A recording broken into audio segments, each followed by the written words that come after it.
Yo, what up, man? It's your boy Chris. Unbias. You checking in, man. Cortez versus Chilla Jones dropped on URL. I'm back, man, doing recaps. I pretty much had a little, you know what I'm saying, niggas in here for me last week. I appreciate everybody hit me on Twitter, asked me where the blog's at. I was having computer issues. But this was a battle, man. I definitely felt like recapping. I felt like it was needed. I remember interviewing Cortez in 2013, and he told me he wanted to battle Chilla Jones. So for 2.5, 3 years, this battle been brewing. Not really a grudge match, but definitely a battle that needed to happen. And when you look at this Born Legacy card, this was the battle I was looking forward to. A lot of people was talking about Av and Nitty, Reed and Chess, but this was a battle I was looking forward to. The battle of the two of the best pins in battle rap, to keep it real with you. I wanted Cortez to win the battle going into it, because I fuck with him a little bit more on a personal level. I know him personally, then hung out with him at his crib, then played with the Pit Bulls. You know what I'm saying? And he an underdog, man. I kind of be rooting for him because I know he won a battle Arsenal, Surf, and Calico. And those are 3 names he wants on URL. In order to get them names, he's gonna have to show up against the people they put in front of him ahead of time. Chilla Jones, salute to Chilla Jones, man. You know, y'all gotta make sure y'all support niggas t-shirts and shit, man. When they come out with t-shirts and stuff like that, y'all make sure y'all support www.chillajones.com. I had him as my battler of the year in 2015, so salute to both of these two dudes. Now, I've been looking on Twitter. I see a lot of 2-1 either way. Niggas can't make a decision. Blah, blah, blah, blah, blah. Here at Unbias Review, we pick a winner. I don't know. What's the use of doing a recap if you're not going to pick a winner? I hate when niggas do recaps and be like, yo, it's 2-1 either way. Nigga, pick a winner. You know what I'm saying? That's what makes your channel stand out, that you can stand on the courage of your convictions. And we got a winner for this battle. We definitely got a winner for this battle. Round 1, Cortez came out snapping. I ain't gonna front. He came out aggressive, cocky as usual. You know what I'm saying? He definitely be on that shit. He had a complete control of round 1. Kind of like really talking to Chilla Jones, to be real with you. Talking about the Hitman situation. Talking about how you ain't been on Smack and you had to go to other leagues to build your name up, and then you right back on Smack. They didn't call you for a couple of years.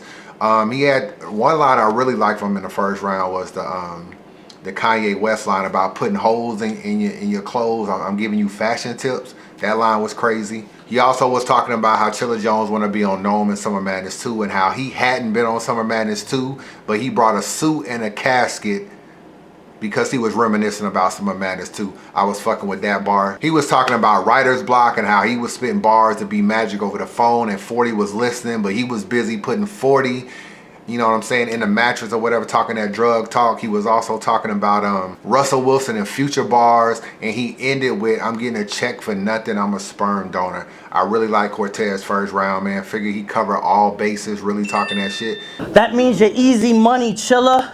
So I'm stretching something. If I gets to dumping, think verse over, sperm donor. I came and got a check for nothing. Kind of was trying to little boy Chilla Jones in that first round. Chilla Jones first round, I think his first is slept on. I'm gonna be real with you. It did start off kind of slow. It kind of took him a little minute to really warm up. I don't think he had his first real haymaker until like a minute into the round, and that was a Blake Griffin line. I know he had the court stenographer line before that, but the Blake Griffin line was more of a haymaker. So I thought his round took a little bit of time to develop.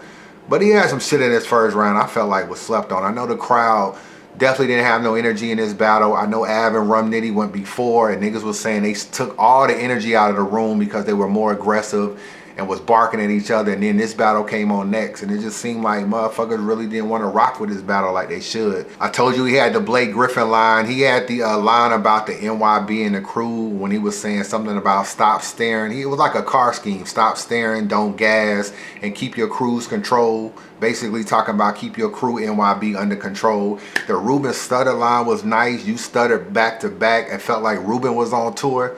That line was crazy. That shit was crickets in the room.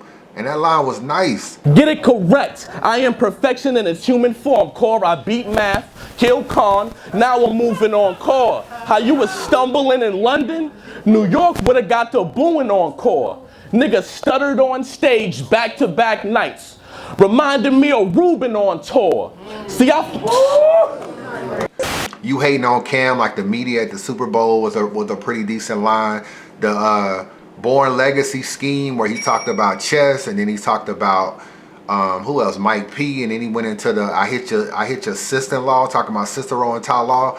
That line was crazy too. Crickets in the room, like motherfuckers was fucking with it, but not like they should have been fucking with it. He finishes up with the Buddy Hield OKC line. That was a nice line, man. I don't know about y'all. I fuck with Buddy Hield. He my player of the year in NCAA college basketball. Niggas act like maybe they ain't know who Buddy Hield was. I don't know, but it was a nice line. He did have a little bit of a slip up when he was doing the core shit. I kind of felt like that was kind of, I don't know what he was going with that a little bit, but. See, I found this Honda Accord. According to course coordinates, of course. I hit his cord in the coroner, found his corpse in it. Record the shit. Record. What the fuck did that mean? Found his Honda Accord according to course coordinates, of course. I hit his cord in the coroner, found his corpse in it. Record the shit. Overall, I still gave Cortez the first round, man. His first round was just too strong, too much energy, and was really, really talking to Chilla Jones in that first round. And even though I felt like niggas slept on Chilla Jones first round a bit, he did start off a little bit slow. I can't front, so I definitely feel like Cortez won round one. Round two, Cortez comes back. He has the saying that basically Chilla Jones has no conviction in his bars. He also said Chilla Jones steals a lot. A lot of niggas are trying to say Chilla Jones be stealing a lot of bars. I don't know, man. I mean, I saw a couple of little bars here and there that might be recycled, but I mean, let's be real. And he ain't on his Prez Mafia shit. So, I mean, we don't need to just overblow it or even flipping shit like John was doing. But, you know, he had the suicide note line, which was kind of nice.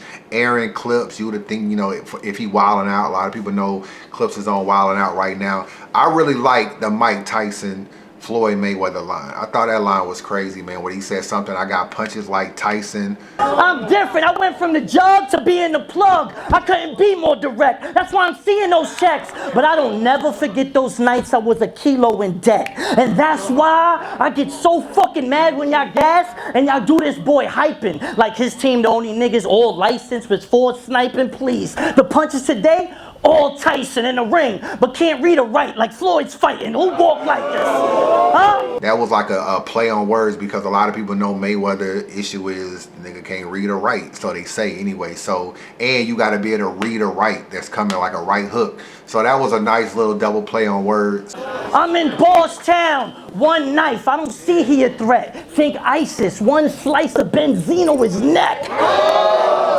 Now the last little bit of 45 seconds or so of Cortez second round, I thought he had a lot of filler. I'm gonna keep it real with you. I definitely felt like he had a lot of filler. He had a lot of he had a couple decent bars in the filler, like the Blanca line, but he was just kind of just rapping at the end of the round. It's not a game. I've been thugging since way young. I had the strap with the backpack.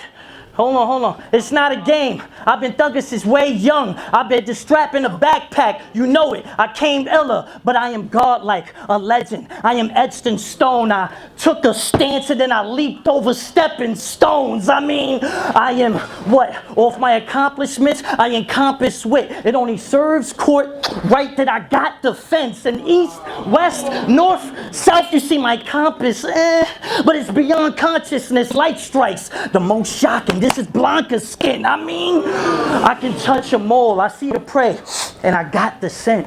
And I got the sense. Your name the whole way. He had to spot me in. You know what I'm saying? He was just rhyming, but it wasn't really no haymakers. And that's kind of how he ended the round. Not as good as his first round. Still a decent round on Cortez. Chilla Jones second round, I just felt like he gave you a little bit more, starting with the Marilyn Monroe line, which was crazy. Because a lot of people know Marilyn Monroe is famous for standing in her dress blowing up. They say I'm feeling myself because I beat 2 PGs, but I know it was hate. My 2015 was epic. Even showing some grace, I can say that most of my showings were great.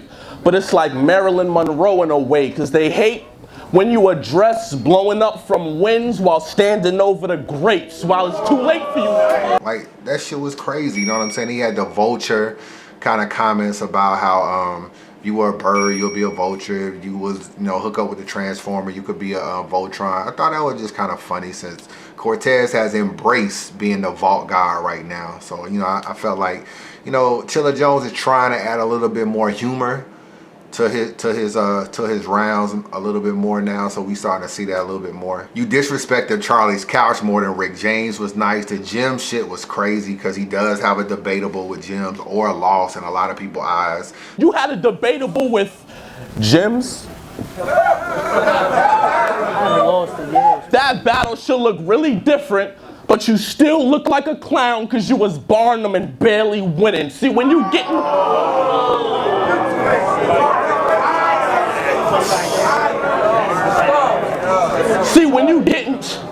See, when you getting paid to take on a rookie, they go harder.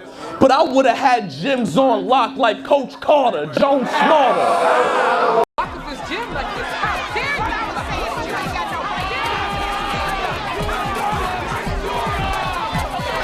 And then the Incredible scheme was also nice. I had to get a little bit of clarification because I ain't really watched the Incredible movie from Disney, you know what I'm saying? But when you go back and look at that movie and look at what he was talking about, the Incredible scheme was kind of clever. I got Chilla Jones winning round 2. I just felt like he gave you a little bit more. Even we can go toe-to-toe in this ring like the Kid and Play movie. Everybody know they went toe-to-toe in the ring and danced around. Like, yeah, man, Chilla Jones, I got him winning the second round, man. So it's 1-1 going into the third for me. Round 3, Cortez comes back with the what more do I gotta do angle, where he's basically trying to, you know what I'm saying, get his respect, saying he giving you line after line, bar after bar, and where's the respect. You know what I'm saying? Some pretty effective, real talking shit. I feel like Cortez is definitely underrated. Motherfuckers just don't fuck with him as much as they should. I don't know why. We had a conversation like, who were the top pins in New York? You know what I'm saying? Like the top 10 or top 5 pins in New York. And after Loaded Lux, which I got as number 1 clearly, it was like, who was number 2? You know what I'm saying? You got niggas from We Go Hard that really be doing their thing. And then you got, Newborn be doing his thing. You have, Cortez. I'm like, yo, you really could put Cortez like top 2 or 3 as far as pin wise or pin games in New York City. You know what I'm saying? So that was a debate we were having. And when I started like looking at all the names and trying to think of the leagues, I was like, yo, Cortez gotta be like in the top 3 as far as like just penmanship. So I don't feel like he definitely don't get a lot of respect. People don't really give him the credit he deserves. What more I gotta do? Dope performance after dope performance against greats across the globe. I was known for warring. I got that cold fofo flow with all assortments, the heat wave and the ice caps. This is global warming. Hold on. You see what that was? That was dope quotes performance, and that's why my name is like so enormous and you're so. Maybe I should just go slow, you know, coach and walk them through the eyes of a child so broke. The only way to cope's a Walkman. I put the earphones on back in 9-5, and that's when I was setting this shit. I picked up the pen, and by 9-9, I got better with shit. Now, I'm underrated. Years later, but still respected on some veteran shit. Well, if we can't build, it's gonna be a whole nother story when I level your shit. So this round was pretty much dedicated for that. He had a church scheme where he was talking about Danny Myers and deacons and Awake and all that stuff. And he also had like, he was talking about Punch from the Smack DVD era, where if you got Smack DVDs back in the day, then you know about that. A pretty solid third round from Cortez. Very well structured, I thought, going in, you know, as a way to end this round. Chilla Jones comes back. In his round, in my opinion, I don't know if you write a particular way, knowing what the person is gonna say, or I don't know if it's just a freestyle. I don't want to go that far and give him that much credit, but Chilla Jones' round was a lot of rebutting what Cortez was saying. If you just think about it, he started off with the Hitman angle, where he was saying, you know, this was the second time I backed out on the Hitman. He was like, he said something about when he had the nuisance scheme, where he was going, you ain't been getting money, you ain't even making new sense, and you cry for attention, you a nuisance. If you look at his round, it kind of seemed like Cortez was crying for attention. Like, yo, what more do I gotta do? You're not respecting me. He comes back saying, you cry for attention, you just a nuisance. Ain't he been looking like new since? I mean, your last battle. Sound like your first battle, you ain't been new since. And we knew since Total Slaughter, cause you ain't made the new sense. In every blog, you just cry for respect. You're such a nuisance. You say you smell like money, nah. I'm picking up some new sense, cause what you get paid now is what you got in 08. You ain't even making new sense. You need some new sense. More and more your career goes on, you're starting to look like Newborn. That Newborn line was a fucking haymaker. And your problem is, you think you got nothing to improve on. You sound the same as you did on the day that you debuted on. Your career is like Benjamin Button in its true form, because the older it gets, the more it looks like Newborns. Now niggas looking like... In this round, and Newborn went to Born Legacy too. So it was not only a slap in the face of Newborn, but it was also a slap in the face of Cortez, because Newborn has been battling, still not getting respect. Cortez battling, still not getting respect. Granted, Cortez and Newborn both started in a fight club. Cortez is higher than Newborn in the ranking, but both of them are not where they need to be in battle rap. So for him to have that line and then follow that by what Cortez was saying about what more do I gotta do, that was another haymaker. And I know we hear a lot of magazine schemes. I know we do. People have done magazine schemes going back to, like, I don't know, maybe the first one I heard might have been Conceited versus Cortez. He had Conceited had a magazine scheme. I haven't really heard one as intricate and as dope as the one Chilla Jones did. And it actually went with the round. His whole angle for his third round, the magazine scheme went with it. He went to Fortune, he went to Hustle, he went to Glamour, he went to Penthouse, Rolling Stones, The Source, The Complex, Maxim, People, and Time. The angle actually kind of went with the round, because he was like, oh, you want the fame and fortune. He was talking about Fortune magazine. Cortez was sitting up there, you know, acting cocky, acting like he's stunting, had the glasses on and everything. And then he was talking about people said that when I scheme, I would maximize my potential. He went to Maxim. Like, he was actually, the magazine scheme talked about him and Cortez and where they are in their career. And that's why I felt like the magazine scheme, even though we heard him, was dope. I keep it short. Your image says you want to be a hustler with glamour, looking beyond fresh, iced out. You want to Rolling Stones and ride around the project, spend a fortune on a penthouse to give a broad sex. But are you the source of quotables or classics? No. And that's why you're a non-threat. See, when schemes was in style, I was the king. No contest. Those were high times, but they said I'd max them out over a long stretch till I was 17 battles in with a variety of concepts. And over time, people got them, even if they were complex. God bless. You know what I'm saying?